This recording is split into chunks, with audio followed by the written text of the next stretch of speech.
So this is the one you were talking about the Walmart. Yeah. It says Hillary Clinton talks of Walmart's value for quote, employment and low-cost goods. Yes, then you added your little, it says, yes, starvation and employment and slave labor goods. So let's read what this says. It says Hillary Clinton said people can criticize Walmart, but quote, but those stores serve a real purpose, not only for employment and low-cost goods, but they did become a way for people who wanted to see what else was available to them could go and look. That doesn't even sound like it makes sense, that sentence, does it? No, not at all. She goes on, I mention that because those stores, you don't have to agree with everything Walmart does. I don't. But those stores served a real purpose, not only for employment and low-cost goods, but they did become a way for people who wanted to see what else was available to them could go and look. Products that never were readily available in a lot of those places before. So this spirit of community that I think is absolutely essential to the maintenance of our democracy, our freedom, our strength, is alive and well across North America, particularly among young people. I'm going to tell you what that is. That is fucking bullshit. That is so when she says the spirit of community, Walmart brings a spirit of community. Walmart brings the opposite to a community. A community has a spirit of community, and then Walmart comes into that community and crushes that spirit of community because all the stores close down. All the mom and pop stores, that's that clothing stores, hardware stores, breads, bakeries, meat stores, grocery store, they all close down because Walmart comes in and undercuts everybody. They pay slave wages. They buy their goods made in prisons in China and other more desperate people in poorer countries, and then they come here and they undercut, and and guess who that's good for? About 5 people, and they're called the Walmart family that own, I don't know, more than 40% of the rest of the country. 5 freaking people make $11,000 an hour. And we shouldn't forget that Hillary Clinton served on the board of Walmart for many, many years before she was an elected officer. I also want to point out, Jimmy, because it's not in the emails, but this is very clear.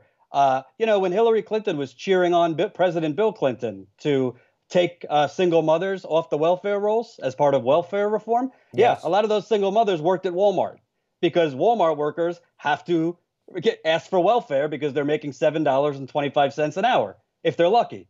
So Hillary Clinton talks about community and, low-cost goods and employment. Walmart and places like Walmart are number one. Why last week I went through the Midwest and saw closed down plants and laid off workers because their jobs have been shipped offshores. But number two, when they talk about the welfare state, yeah, Walmart is getting corporate welfare because they don't have to pay their workers a living wage, and then their workers have to file for welfare. So this is someone who is a Republican and doesn't understand that open trade and low cost goods. It might be good for those 5 people. It's not good for the worker bee. Yeah. So when you say this Republican, you mean Hillary Rodham Clinton.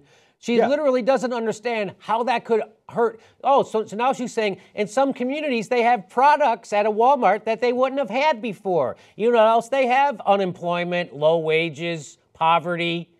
That's all.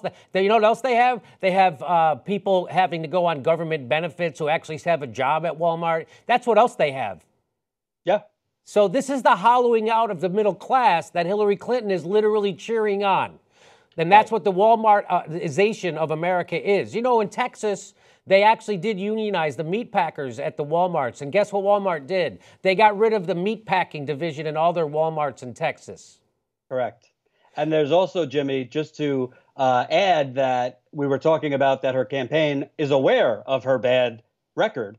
There was another email about Walmart where she was giving a speech and they were debating whether to include something about Walmart, and they ultimately decided to keep it out because they know she shouldn't be talking about Walmart because that opens her up and makes her vulnerable. So her campaign, these emails show her campaign knows they are dealing, you say it all the time, worst candidate we've seen other than Trump. They know that she is a flawed candidate and they are trying to whitewash the worst things about her, which are Walmart, and we could go on. So there are other emails about Walmart, but she talks in private speeches praising Walmart, praising open trade. This is not someone against the TPP. And I'll tell you, Jimmy, real quick, I just did a road trip. Like I said, I coined it the Disappearing Middle Class Tour. I was really personally affected. When you go and you do live reports in front of closed down factories, when you talk to people working 4 jobs and could barely make their rent, it's all because of places like Walmart and Hillary Clinton.